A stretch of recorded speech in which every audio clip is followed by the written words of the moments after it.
Hello everyone, wishing you a wonderful day. Today we'll explore what happens when a poor single mother finally says yes to love, but gets humiliated while trying on a wedding dress in a fancy bridal shop. If you enjoy this story, don't forget to subscribe so you won't miss the next videos. Morning light slipped through the gaps of the wooden walls in the small house James had built for Diep. Outside, chickens clucked and motorbikes hummed faintly from the valley. Inside, it was quiet. Diep lay on the bamboo bed, staring at the simple silver ring in her palm. Last night, in front of this very house under a sky full of stars, James had taken a deep breath and said, "Diep, marry me, not just for Nye, for us." She had frozen. Years of being called barren, of being thrown out of her ex-husband's house, of raising a child that no one accepted. All of that wrapped around her like a chain. Happiness, in her mind, was something other people were allowed to have. A soft knock on the door pulled her back. "Mom, Diep, are you awake?" Nee's little voice rang out. The door creaked open before she could answer. Nee rushed in, hair messy, hugging a worn stuffed bear. "But James is cooking eggs. He put too much salt," the girl whispered loudly. "Come save breakfast." Behind her, James appeared in the doorway with a chipped plate of scrambled eggs. He looked half proud, half worried. "Good morning," he said gently. "I tried to make breakfast. Don't judge it too hard." The eggs looked terrible, but the man holding them was the same one who had carried her down the mountain, argued with his own father, and quietly stood beside her through every storm. "Put it here," she said. "We'll eat together." They sat cross-legged on the floor. Nee took a bite, made a dramatic face. "Salty," she squealed, then shoveled in another spoonful. "But this is love flavour, so I'll eat it all."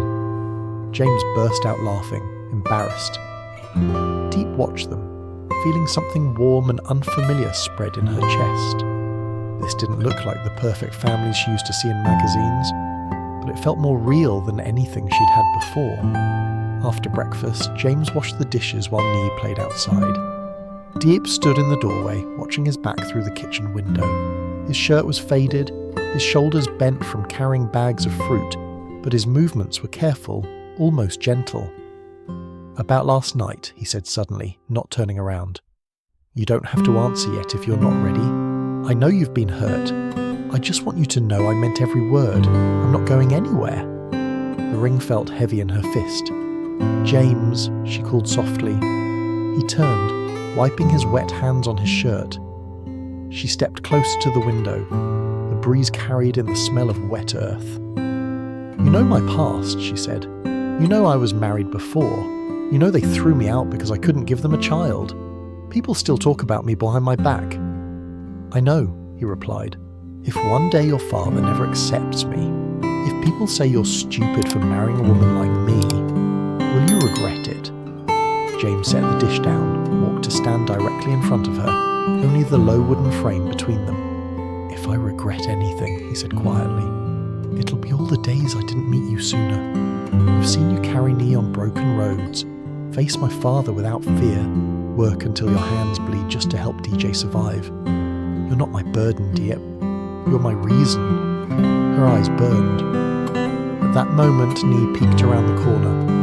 "Mom, Diep, are you crying?" she asked. Diep quickly wiped her face and knelt down. "Mum is okay," she whispered. "Mum just realised something very important." She looked up at James.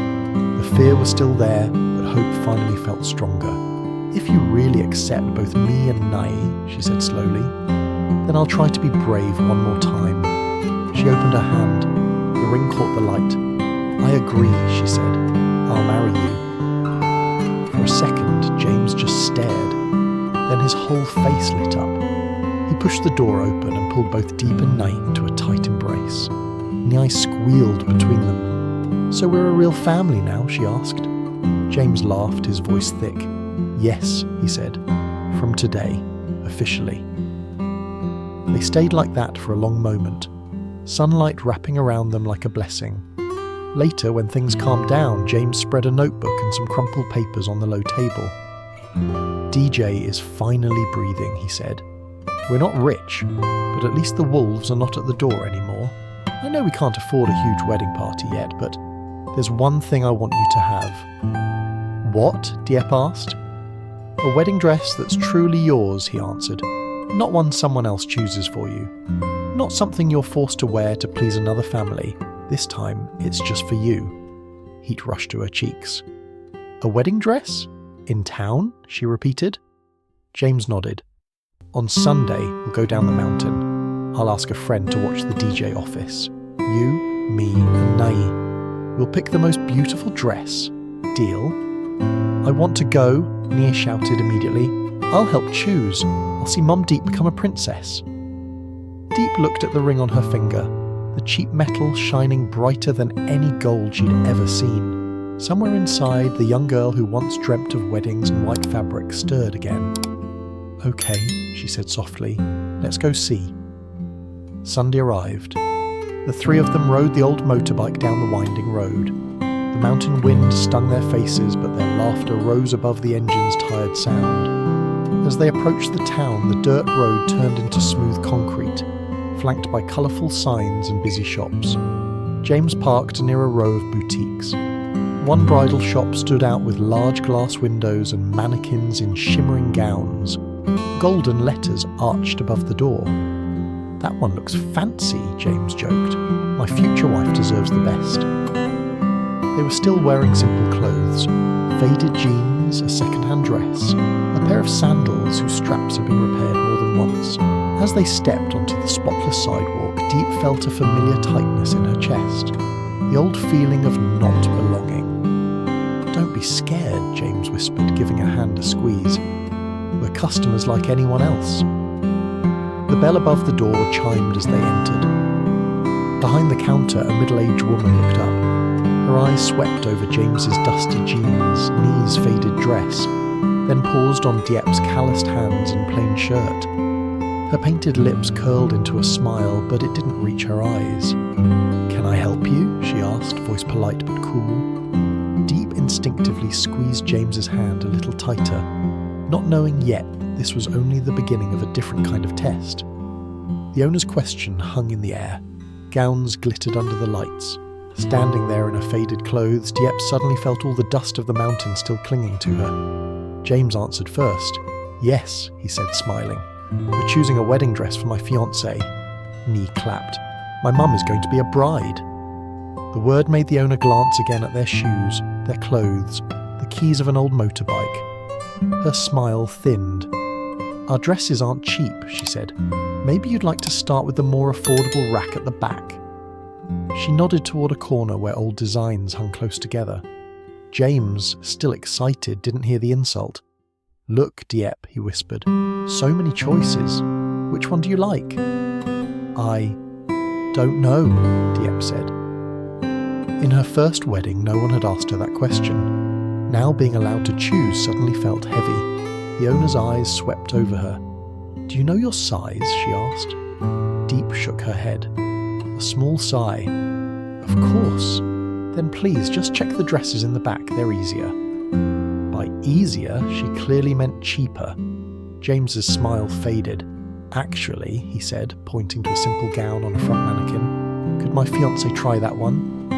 The owner stiffened. "That is a new collection," she said. "Imported fabric. Very delicate. It's not like cloth from the street market. Are you sure you understand the price?" Her eyes flicked once more to their clothes. Heat rose in Diep's cheeks. That familiar feeling returned, the one she knew from her ex-husband's house, when every glance measured her worth. "We can look at the back," she whispered. "It's fine." James shook his head. "It's not fine," he said quietly. "This is your wedding." He turned to the owner again. "We know what expensive means. If she likes it, we'll manage. Can she try it on?" After a pause, the woman forced a smile. "Fine, but be careful. If you damage it, you pay. We don't hold dresses, and we don't do installments." She took the gown down and handed it to Diep with 2 fingers. "Changing room is over there." Inside the booth, Diep's hands shook as she pulled the dress on. The fabric was soft, unreal for someone used to carrying sacks of fruit. She stared at her reflection. For For the first time in a long time, she didn't immediately see the tired single mother everyone talked about. "Mum, are you pretty yet?" Nee squeaked. "I want to see the princess." Diep swallowed and stepped out. James's jaw dropped. Even the owner raised her brows. The dress fell in clean lines, simple and bright. With her hair tied back and no makeup, she still looked like someone who belonged in that mirror. "You look perfect," James said. Nye spun in circles. "Princess, princess," a woman nearby whispered to her friend loud enough. "She's pretty, but you can tell she's from the countryside. Doubt she can pay. Just trying it on for fun." The owner gave a small, knowing laugh. "Well," she said, "the price is here." She pointed to the tag and named a number. It was more than 3 months of the money DJ had just begun to save. James's smile wavered. "That's high," he said. "If we could pay little by little." "We don't do installments," the owner cut in. "We're not a market stall. And with your situation, it's better to look at simpler dresses." Her eyes slid to Nee. "For a second wedding, especially when the bride already has a child, something modest is more appropriate." The words hit like stones. Shame surged in Diep's chest. James's face hardened. "What do you mean by our situation?" he asked. The owner shrugged. "You arrived on a motorbike with a child," she said. "Your clothes, your hands. I'm just being honest. My dresses are for brides whose families can support a proper wedding. I don't want you to be embarrassed." "But James," Nee tugged his sleeve, "let's go home. Don't be angry." James took a slow breath. "You're right. We're not rich," he said.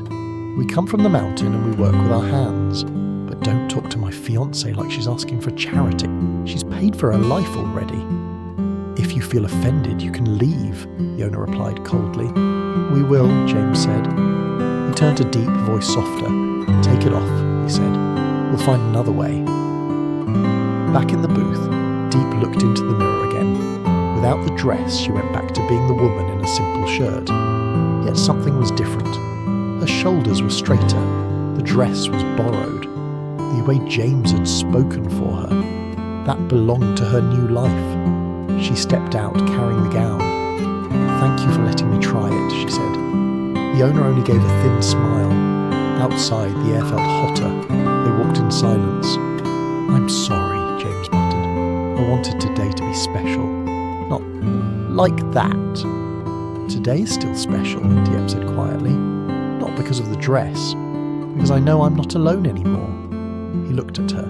"The dress doesn't decide if I deserve to be a bride," she went on. "Your father, that woman, the village. None of them decide. I already survived the worst. A rude shop owner can't change that." Nee suddenly pointed ahead. "Look, shiny fabric." At the corner stood a tiny tailor shop between a noodle stall and a grocery. No mannequins, no gold sign, just a few dresses hanging by the door and rolls of cloth stacked high. Inside, an older woman sat by a sewing machine. James followed Nee's finger, then glanced at Diep. "One more place," he suggested. "We don't need anything fancy, just something that feels like you."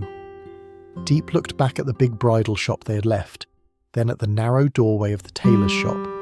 She squeezed his hand. "Let's try," she said. They walked in. A small bell rang. The older woman looked up, eyes crinkling into a smile. "Planning a wedding?" she asked. "Yes," James replied. "We don't have much money, but we want a simple, nice dress for her." The tailor studied Diep for a moment. The shy smile, the cheap ring, the determined eyes. "Money is one thing," the woman said. "What matters is that the bride feels beautiful. Sit down. We'll see what we can do." As they moved between rolls of fabric, Nye touched pieces of lace, giggling. James argued seriously about skirt length. The earlier humiliation slowly loosened its grip. The wedding might be small, held on the hillside in front of their wooden house, but in this cramped little shop a different picture formed. 3 people planning a future that belonged only to them.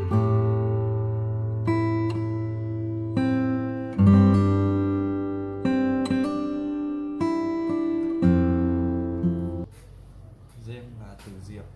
Một buổi sáng ấm áp tại một quán ăn ven đường, cô với con gái nhỏ Nhi Trước khi đến trường, thưởng thức những tô mì và khoảnh khắc bình yên hiếm hoi xa cách, khoản vay công trình xây dựng và áp lực công việc. Chiều hôm đó họ đến công trường muộn, không tìm thấy. Họ đến cổng trường muộn và không tìm thấy Nhi ở đâu cả. Nỗi hoảng loạn bùng phát khi họ tưởng tượng ra nhiều điều tồi tệ nhất. Chạy quanh sân trống và tự trách mình về mọi lựa chọn vội vã, bất cần. Ngay khi nỗi sợ lên đến đỉnh điểm, James nhận được một cuộc gọi. Mẹ anh đã đón Nhi đi mua kẹo và mua nệm cho ngôi nhà mới. Cả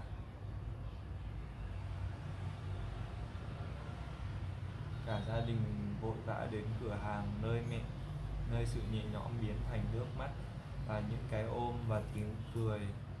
Tại ngôi nhà đang xây dở của mình, Nhi đã thử chiếc đệm mới màu tím của mình, và sau cùng họ tưởng tượng về những căn phòng, về những bữa ăn và kỷ niệm trong tương lai, nhận ra tình yêu và sự an